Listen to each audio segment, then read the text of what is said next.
Hello lovelies, welcome back. If you are new here, my name is Bola and I'm the host on this channel. If you love what you see already, please hit the red subscribe button. And okay guys, if you are returning, thank you for joining again. Today I'll be talking about the basic things you need to do as soon as you get into the UK. Like in your first few weeks in the UK, these are very essential things that would assist and help you with your survival. And if this is something you'd love to know more about, please definitely keep watching. The first thing I would advise you to get is a SIM card. You could be lucky if your employer is a very nice one. They could get you a SIM card like mine did. Mine got me a SIM card. But if you don't have that kind of employer, you could just talk to people who are previously in your um who previously work in your hospital that you have connected with. You can just talk to them to help you get a SIM card, because sometimes you may need to order for the SIM card and it may not be so easy for a newbie like you, although the process is quite straightforward and simple to follow, but you may find it a little bit difficult to do. So you can talk to people who have been here for some time to actually help you get a SIM card. So that's the first thing you want to do. You have to find out around your area about the best network and the best SIM that works well for that environment, because there are different network for different environment and it's dependent on where you are. So you have to make findings, ask questions, and decide on what you want, on which you want to get. All right, that's the first thing you have to do once you get into the UK. Presently, as I'm speaking, Nigeria is under the green list country, so you don't have to isolate if you have been fully vaccinated. But if you have not been fully vaccinated, you will have to isolate. And the reason why I'm saying this is, in case you are not going to be in quarantine, that means you need to download some very essential mobile apps. And the first thing is Google Maps. See, in this UK, Google Map is your best friend for a newbie. So whether you want to go, wherever you want to go, all you just need to do is find out about the postcode of that area. Once you know the postcode of that area, you can enter it into Google Map, and from your location it will take you straight to where you are going to, without any mistakes, without any error. So you have to learn how to use Google Map. In case you don't know how to use it, you have to learn it, you have to understand it, because it is a lifesaver and Google Maps is just one of the many apps you have to download. Other apps you may need to download will include bus app. So it depends on where you are, wherever you find yourself. Find out about the about what is applicable. For example, where I am presently, we use Alpha Taxis, we use Stagecoach. Alpha Taxi is like a private taxi that you will need in the UK. Uber is also another app that is very important. That is the Uber mobile mobility app, because there's also Uber Eats, but you know the Uber mobility app where you can book for a trip and it will take you to wherever you want to go to. Bolt is another important app you need in the UK, because mobility here can be very tricky and funny. If you are watching from Nigeria, let me just tell you, there is no Okada here. There is no Keke Marua, no Keke Napep. So wherever you are going to, you have to walk yourself to the bus station, and from there you get a bus to wherever you are going to, and the bus is going to drop you at the next bus stop of that particular area. So you have to trek and find your way to the exact location you plan to visit. So to save yourself all of this stress, you may need to download all these taxis and Uber and Bolt. Those are the ones that will pick you up from your doorstep and drop you at the exact location and environments you wish to visit. And it may come at an extra cost, but the difference is not so much by the time you think of the comfort that you derive. And yeah, it's worth it at the end of the day. The next thing I'll be talking about is you need to come in with a lot of cash. Like, no cash is too much. No amount of cash is too much to come in to the UK with.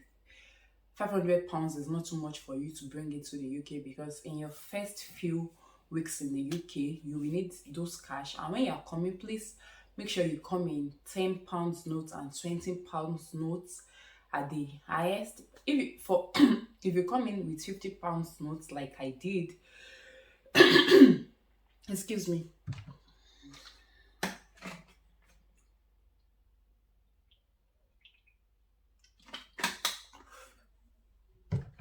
Okay, so if you come in with £50 notes like I did, they will need to, write something on it using their pen, whatever. I don't know the name of that pen, but it's just like a customized pen that they write on a note to find out if it's a fake note. They will have to check it under a light.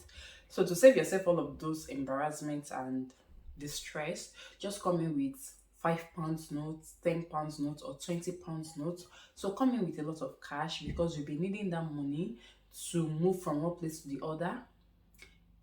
The reason is because you can't open a bank account the exact day you come into the UK. There are some online bank accounts like Monzo, like Revolut that you can download. But to download these bank accounts, you need to get a UK SIM card. So that is why it is important to have a SIM card, a UK SIM card. If you're somebody like me who in the initial first few weeks in the UK, I had issues with my UK SIM card and I couldn't download a mobile bank account. It was the cash I had on me that was able to save me the stress of going from one point to the other, mobility, and buying some stuffs. So please come in with a lot of cash. It is very, very important. I just said I should mention because it is part of the things that would help your settling down in the UK to be much more easier. Opening a bank account, that's the next point I'll be talking about. Open a bank account as soon as you come into the UK. Like I said earlier, there are some online bank accounts that you can open. You can open Sterling, you can open Monzo, you can open Revolut. So once you have your UK SIM card, just insert it into your phone. Try to change your location on your phone to UK, because without that you won't be able to access these applications. So change the location on your phone to UK, to United Kingdom. Then you go on Google Play Store. That is if you use an Android phone. And if you use an iPhone, just go to the Apple Store, download the whichever one you want to use. It is totally up to you. Where I am, Monzo is good, Revolut is good.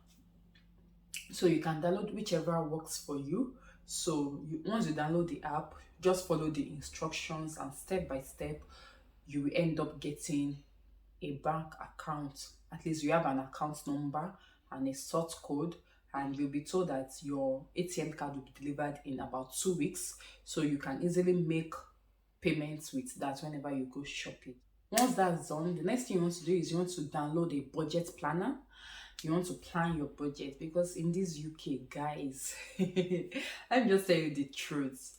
By the time you go to Poundland or you go to Primark, I think I mentioned it in my previous videos, you will see something is £1, this one is £1, this one is £1, this one is £1. I'm talking about the affordable shops. Let's not even talk about the bigger and high-end shops. So by the time you go to all those affordable shops and you gather things, before you know it, in a week you can end up spending £100. So you want to plan your budget, because the truth is a lot of things are dependent on your salary. Your salary may look big to you, but at the end of the day, by the time you see all the deductions, guys, that salary is small. It is extremely small. I'm telling you the fact. So you want to download a budget, you want to plan your budget. So you can download a budget planner, or you can download a salary calculator to help you with the planning of your budget. So once you get your income in the month, you decide on what amount goes into what and how much you have left, so that you can save with the rest of the money. Another thing you want to do is you want to download housing applications. That is for your accommodation. Once you've spent a month in your given apartment, that is for those whose employers are accommodating them for 2-3 months. Once you spend a month in your given accommodation, and you plan to leave, because some people can stay back in the hospital accommodation and keep paying. That is if that is applicable to you. But if it is not applicable to you, you plan to get your own accommodation, like move out to your own home. you want to download different applications for housing, rightmove.co.uk. You can check their website. You can download it on Google Store as well, or Apple Store. You can download Zoopla. I will leave the link to all of this in the description box. So you can download Zoopla. Zoopla is also a very, very good housing application. You can download Spare Room. You can download Open Rent. Those are the very, very important and suitable applications that you need to download that will help you to find houses in a more convenient way, because getting accommodation in this UK can be very, very stressful. House hunting can be very, very stressful. In case you have not been told, I am telling you now, free of charge. House hunting can be very, very stressful. So for you to get houses around in the UK, those applications will help you, because it will give you notifications on the next update or the next upload about housing and accommodation. So you want to download that. So once you have downloaded, you have gotten an accommodation and you have a house or you have a home to yourself, you want to register for a GP. So that is the general practitioner, because if you are sick, you cannot just walk into the hospital except in case of an emergency. So if you are sick in the UK, you want to have a general practitioner to closest to you. So you have to, go online and browse and find the general practitioner that is nearest to you. And when you are doing this, there are a lot of options that you are going to get when you're finding a GP. And you have to look out for the reviews of those GP, because it is very, very important. If you are registered with a GP who has bad reviews, it's going to affect you and your family, for those who are traveling with their family. So you have to look out for the reviews. You will see people talking about their GPs and how well they treat them and all of those things. Those are the ones you want to go with. So yeah, find a GP closest to your house. It is very, very important. You want to join a support group in the UK. This video, I am assuming that you have done your OSCE, you have passed it, or you are in the process of passing your OSCE. Okay, so you want to, join a support group, and a support group is just like a group that is going to help you and come to your aid in case you are in trouble, because nursing job is a very, very delicate job here in the abroad. So you have to work you have to walk carefully and tread cautiously. So a support group like Royal College of Nursing is a very, very good one that you can join. What they do is they will provide you with information you need to know about nursing. They will provide you about how to deal with situations in case you have incidences and you have to write incident reports on the ward. You get to ask them questions, find out about the best way to go about things.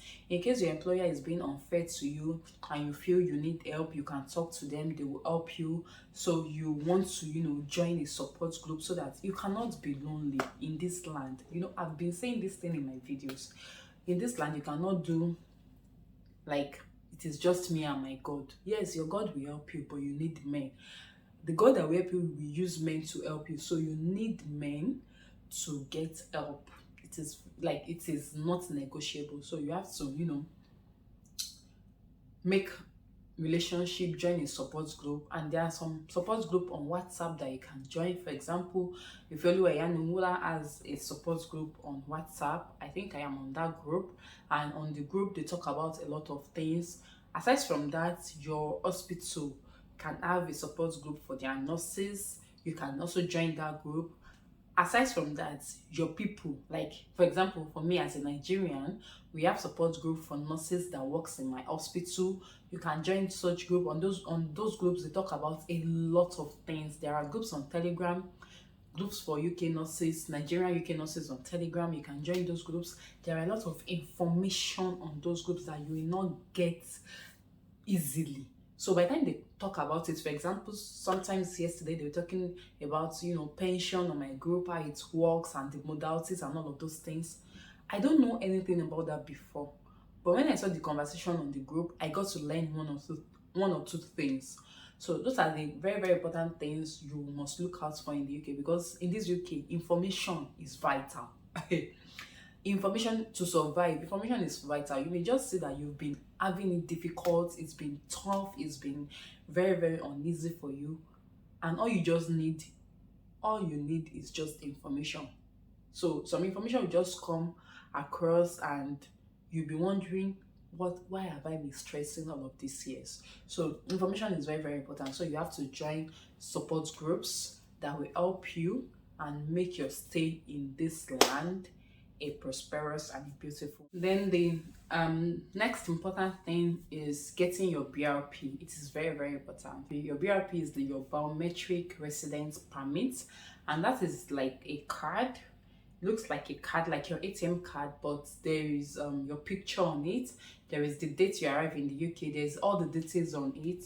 So that card is what you need to have with you. And once you get your BRP, make a copy of it, or you snap it and have a soft copy of the BRP. So you don't have to go outside.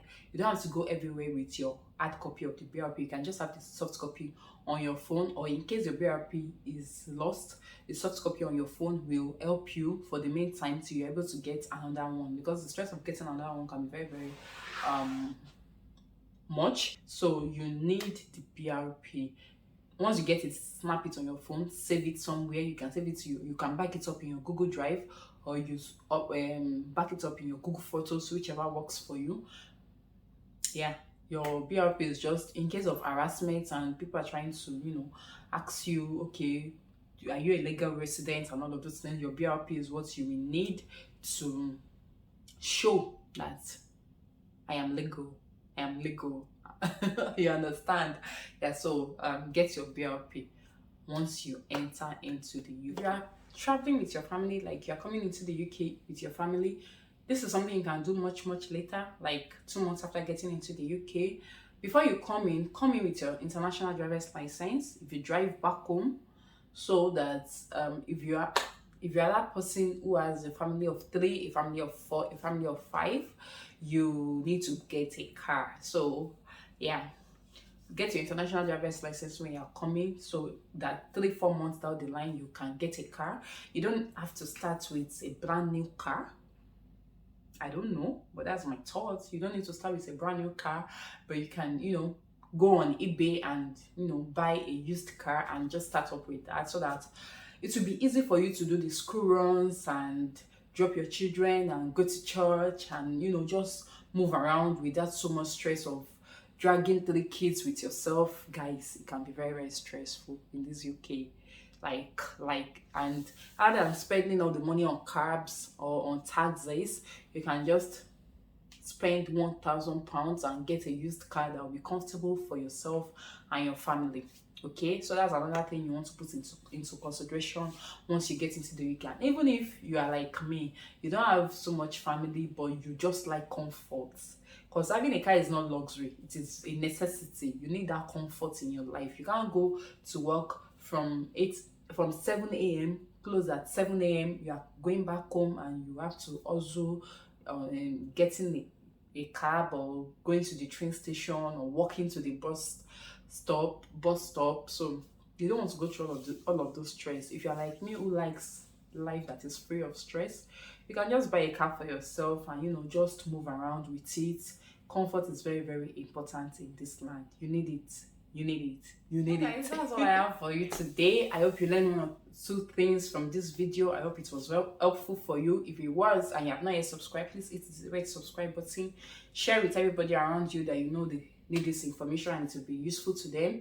If you love the video, please hit the like button, and yeah, I'll see you in the next video. All right, take care and see you soon. Bye.